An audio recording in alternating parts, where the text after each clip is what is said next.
రాష్ట్రంలో ముఖ్యమంత్రి వస్తున్నారంటే చాలు భారీ బందోబస్తు ఏర్పాటు చేస్తారు. అయితే ఎంత బందోబస్తు ఏర్పాటు చేసినా కానీ నాయకులు పేదల గోడు వినేందుకు ఒక అడుగు వేసి ముందుకొస్తారు. కానీ ఎక్కడా లేని విధంగా ప్రజల్లోకి వెళ్తున్నామంటే చాలు దారి పొడవు బ్యారిగేట్లు, కంచెలు, పరదాల మధ్య ప్రయాణిస్తూ కొత్త ట్రెండ్ సృష్టించారు ఏపీ సీఎం జగన్. ఈ విధంగా ఆయన పర్యటిస్తున్న ఏ ప్రాంతమైనా లాక్డౌన్ సన్నివేశాలు తలపించక తప్పవు. అయితే ఈ నేపథ్యంలో సామాన్య పేద ప్రజలు తనను ప్రజానాయకుడిగా భావించిన జగన్ పట్ల అసంతృప్తి వ్యక్తం చేస్తున్నారు. అయితే ఈ అసహనం రాష్ట్రంలో వేరే ఏ నియోజకవర్గంలో చేస్తే పెద్దగా పట్టేది కాదు. కానీ సీఎం జగన్ సొంత నియోజకవర్గంలోనే తనకు తిరుగుబాటు సెగ తగులుతోంది. ఈ మేరకు సీఎం జగన్ కాన్వాయ్పై దాడి చేసిన ఓ ఘటన ఆలస్యంగా వెలుగులోకి వచ్చింది.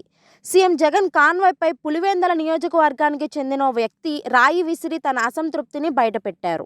పోలీసులు మరియు వైసీపీ నేతలు ఈ విషయాన్ని గోప్యంగా ఉంచే ప్రయత్నం చేయగా బాధితుడి ద్వారా బయటకు వచ్చింది ఈ విషయం. ఈ నెల 24న సీఎం జగన్ ప్రభుత్వ భవనాల ప్రారంభోత్సవానికి పులివెందుల నియోజకవర్గంలోని సింహాద్రిపురానికి వెళ్లిన విషయం విదితమే. అక్కడ కార్యక్రమాలను పూర్తి చేసుకుని సమీపంలోని హెలిప్యాడ్కు కారులో బయలుదేరగా ఆ సమయంలో గురజాల గ్రామానికి చెందిన అయ్యప్ప సీఎం కాన్వాయ్పై రాయి విసిరారు.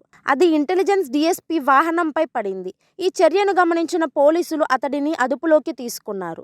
2 రోజుల పాటు తీవ్రంగా కొట్టినట్లు విశ్వసనీయ వర్గాల ద్వారా తెలుస్తోంది. ఈ వ్యవహారం బయటకు రాకుండా జాగ్రత్త పడ్డా చివరకు వైసీపీ నేతలు జోక్యం చేసుకుని అయ్యప్పను విడిపించారు. దివ్యాంగుడైన అయ్యప్ప పెన్షన్ కోసం గతంలో దరఖాస్తు చేసుకున్నారని, నెలలు గడిచినా పెన్షన్ రాకపోవడంతో విసుగు చెంది సీఎం కాన్వాయ్పై రాయి విసిరినట్లు తెలిసింది.